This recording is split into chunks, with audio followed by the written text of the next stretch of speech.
And here we have John Lott. John, all of the above and maybe some more. Why are people having trouble finding ammo, and then those that do find it buy it all up? Right. Well, I think it is all the above.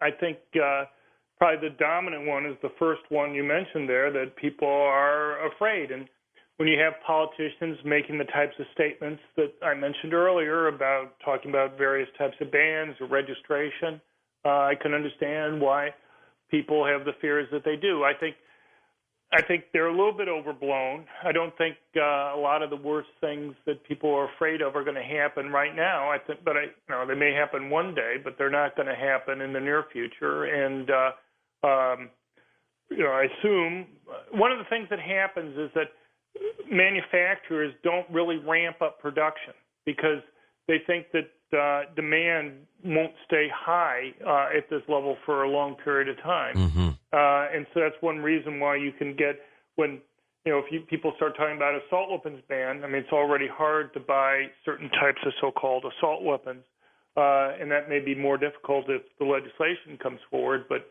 they're not going to go and start building more factories to produce that because they know once the ban goes into effect, they're not going to be able to sell those types of guns anymore, and so why waste all those expenditures on putting together new machines to do that? Company in Georgia called Georgia Arms, which reloads and sells about 2 million spent rounds each week. The owner said, if I didn't have another order beyond today, it would take me 6 months to catch up. It's amazing. I mean, that's the business to go into nowadays, huh?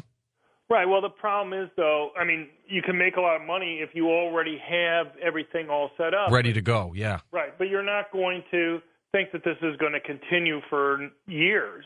I mean, maybe you will keep on going for another 6 months or what have you, but I think it's hard to believe that it's going to go on much more than another year. John, I know a doctor in St. Louis. He's got one or two guns. He bought 6,000 rounds. Right. What are you going to do with that? Well, I mean, anybody who's gone target shooting knows that it's pretty easy to go through a couple hundred rounds without trying too hard. And, so he just doesn't have to go to the store. We've talked about kind of the lack of understanding. He is the store.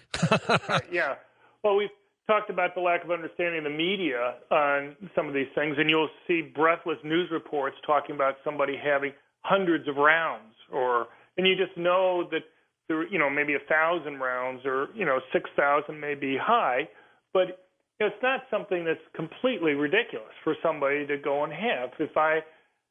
Why you have to go to the store that often? So I go and buy one big, bulk purchase, store it in the basement or wherever I'm going to be storing it, and then I just go and use it over time as I go and do target practice shooting. But it's, it may be high, but it doesn't bother me at all. But of course, it feeds into your earlier question about why, if a lot of people are doing that, why the prices go up so much right now. And it's just not the federal legislation. You have rules going forward in California and New York and other states with this micro-stamping of ammunition that would go and raise the price of ammunition, make it much more costly.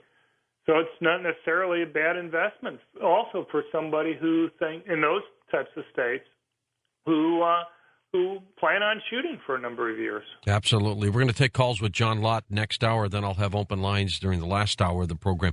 John, tell me about the illegal weapon trade. Where are criminals, for example? Where do they get these unregistered guns? Where are they coming from? Right. Well, I think one thing people have to understand to begin with is just how much crime is drug gang related in the United States. Huge. It is huge. There was a major study that came out from the Department of Justice a couple months ago, and it got very little coverage. It indicated that about 80% of violent crime in the United States was drug gang related. I've advocated on this show to legalize drugs and control it. Give it out to people. If somebody's got an addiction, you give it to them. Try to get them help, of course, medical help. But I mean, rather than for them to go rob somebody or some family, they can go into a place and get it. Right. No, I mean, there's strong arguments to be made for what you're saying. I might temper it a little bit by saying that you're going to have more drug use than you have right now. But on the other hand, you wouldn't have the type of carnage that you see in major urban areas. I don't think most people appreciate it. If you look at murders across the United States, 50% of the counties have 0 murders in any given year. 25% of the counties have 1 single murder. You have about 75% of the murders in the United States concentrated in just 3% of the counties. And if you live in a city like you live in Los Angeles, every once in a while, newspapers will go and print a map that will go and show you where the murders are located in the city. I have the distinction of living in Detroit, St. Louis, and Los Angeles at any given time, and these are all huge murder capital areas. Right. But even within those areas, it's very small areas within those cities that most of the murders occur. True.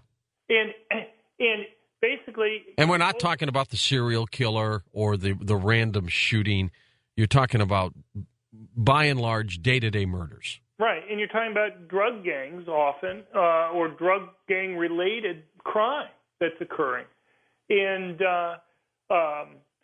you know, I think one of the reasons why murder rates fell during the 90s was because there was less profit to be made in selling drugs. That at the end of the 80s and the beginning of the 90s, there was a cutback, or at the beginning of the 90s and during the beginning of the Clinton administration, there was a cutback in drug interdiction efforts that we had been using after the Cold War ended. We had started using our military to go and interdict drugs coming into this country. It was basically only the very largest drug cartels that could go and ship in large quantities of drugs into the United States.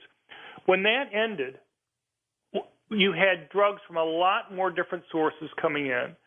And not only did the price go down, but because of the increased competition, because you had more sources, the profits from selling the drugs also declined.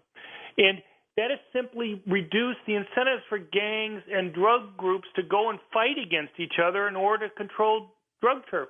One thing people probably don't know is that the highest year that we've had highest murder rate we've ever had in the United States was 1933. That was the last year of Prohibition. You look at, in the 2 years after Prohibition ended, the murder rate in the United States fell by about 60%.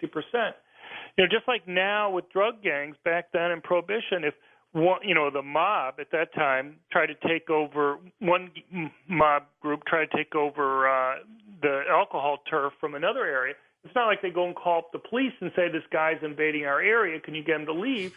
They have to set up their own militaries, essentially, in order to defend their valuable property. But to go and bring it back to your original question about the source of the guns, you look around the world, and you find the same type of pattern in terms of murders overwhelmingly being related to drug gangs. Yeah. When countries like Britain ban guns, you see an increase in crime, and they just can't. But what they also find is that it's almost impossible for them to stop guns from coming in, even though handguns are illegal in the country, because the drug gangs that they have can not only bring in the illegal drugs, but they can bring in the guns that they use to protect the illegal drugs. Absolutely. And the law-abiding citizen there can't do anything. Yeah, they're the ones who obey the rules. They're the ones who are disarmed. And that's, one thing I've found is that every place that I've studied that's banned guns, whether it's not just been the United States like D.C. and Chicago, but countries around the world, you see increases in murder rates and violent crimes every single time after a gun ban's gone into effect. You at least think that the gun ban advocates could point to one country. And, if you ever have somebody on the show, just ask them, identify one place where a ban's gone into effect and murders have gone down. And they can't do it. Now, tell me about Australia, because they banned guns there, didn't they? Not. Well, they didn't completely ban guns. They banned about 60% of the types of guns that had been sold down there. And there was an increase in violent crimes there afterwards for for over a decade after the rules went into effect. And you were alluding to this a minute ago. The real question you have to ask with gun control laws generally is who's most likely to obey them. And what we find is that if it's the law-abiding good citizens who obey the laws, then what you do is you disarm them relative to the criminals. And you make it so that the criminals have less to worry